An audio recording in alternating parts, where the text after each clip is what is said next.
اور میں تو یہ عرض کیا کرتا ہوں کہ یہ مسلمانوں کی ان ممالک میں جہاں مسلمان اقلیت میں ہیں وہاں ان کی موت و حیات کا مسئلہ ہے۔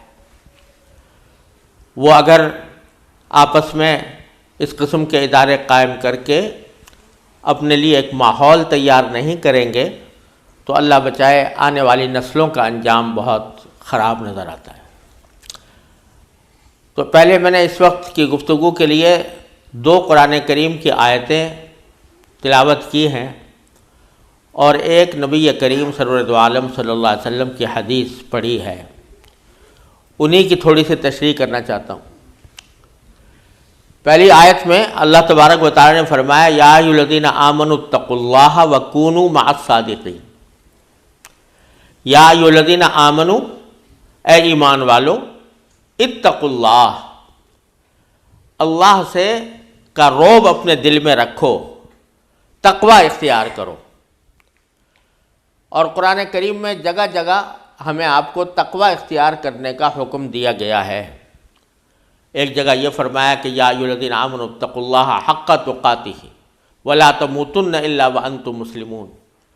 اللہ سے ڈرو اور ایسا ڈرو جیسے اس سے ڈرنے کا حق ہے، اور تمہیں موت جب بھی آئے تو اس حالت میں آئے کہ تم اللہ کے فرما بردار ہو۔ جگہ جگہ قرآن کریم میں تقوی کا حکم دیا ہے، لیکن یہ آیت جو میں نے پڑھی ہے، اس آیت میں اللہ تبارک و تعالیٰ نے تقوی اختیار کرنے کا طریقہ بھی بتایا۔ یعنی یہ حکم تو ہے کہ تقوی اختیار کرو۔ تقوی اختیار کرنے کا معنی کیا ہے؟ کہ آدمی کے دل میں اللہ جل جلالہ کے سامنے پیش ہونے کا احساس ہو کہ مجھے اللہ تعالیٰ کے سامنے پیش ہونا ہے، اور اپنے ایک ایک قول و فعل کا جواب دینا ہے۔ یہ خیال، یہ دھیان، یہ دل میں اس کے برقرار رہے، اس کا نام تقوی ہے۔ یعنی یہ کہ جب آدمی کوئی اپنے کسی بڑے کے سامنے جاتا ہے یا کسی ایسی ذات کے سامنے جاتا ہے جس کی اس کے دل میں عظمت ہو اور محبت ہو، تو وہ ذرا محتاط ہو جاتا ہے اور یہ دیکھتا ہے کہ میرے کوئی کام ایسا نہ ہو کہ اس بڑے کی مرضی کے خلاف ہو جائے اور اس کے شان کے خلاف ہو جائے۔ اگر آپ اپنے کسی والد کے سامنے جائیں، استاد کے سامنے جائیں، شیخ کے سامنے جائیں، تو اس وقت کی دل کی کیفیت اس حالت سے مختلف ہوتی ہے جب کہ کوئی بھی سامنے نہ ہو۔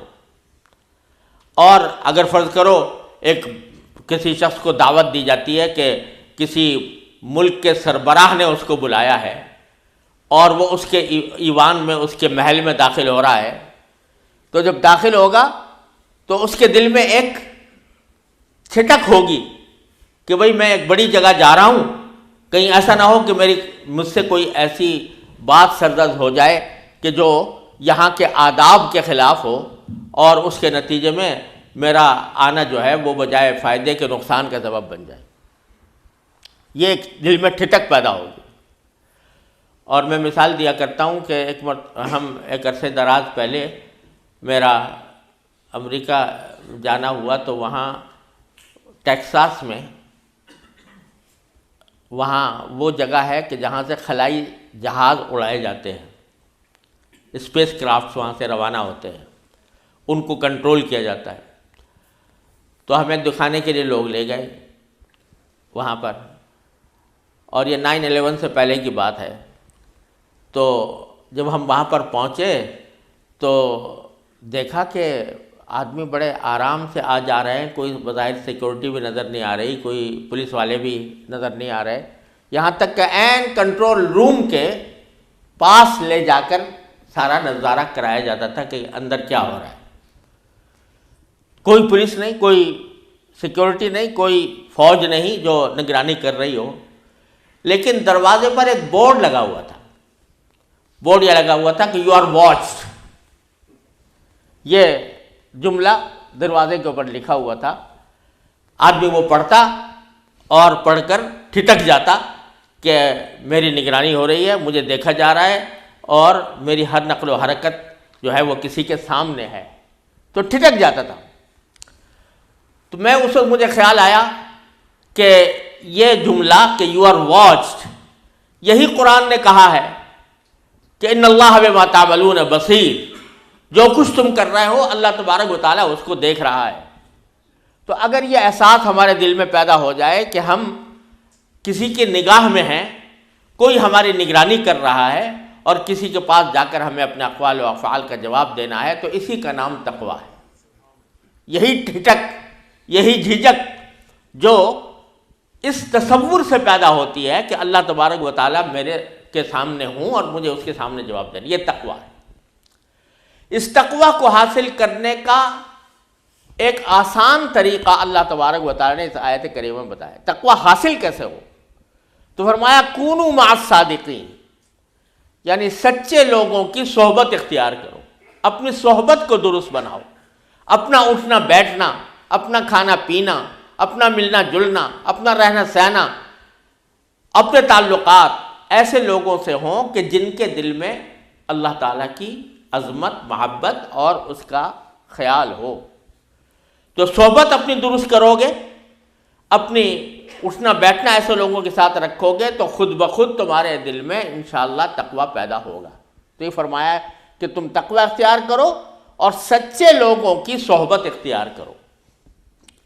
تو اس میں ایک پہلو تو یہ ہے کہ کوئی اللہ کا ولی ہے، کوئی اللہ تبارک و تعالیٰ کے دین کا عالم ہے، اس پر عمل کرنے والا ہے، اس کی صحبت اختیار کرے۔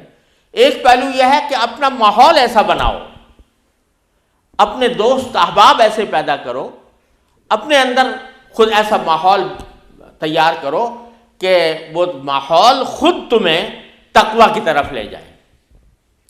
تو یہ ایسا ماحول پیدا کرنا، یہ خاص طور سے ان ملکوں میں جہاں مسلمان اقلیت میں ہیں اور اکثریت غیر مسلم حضرات کی ہے، تو وہاں ایسا ماحول پیدا کرنا کہ جس کے نتیجے میں اسلامی ماحول، اسلامی خیالات، اسلامی باتیں آدمی کے سامنے آتی رہیں، یہ مسلمانوں کا ایک اہم فریضہ ہے اور تقویٰ حاصل کرنے کا بہترین طریقہ ہے۔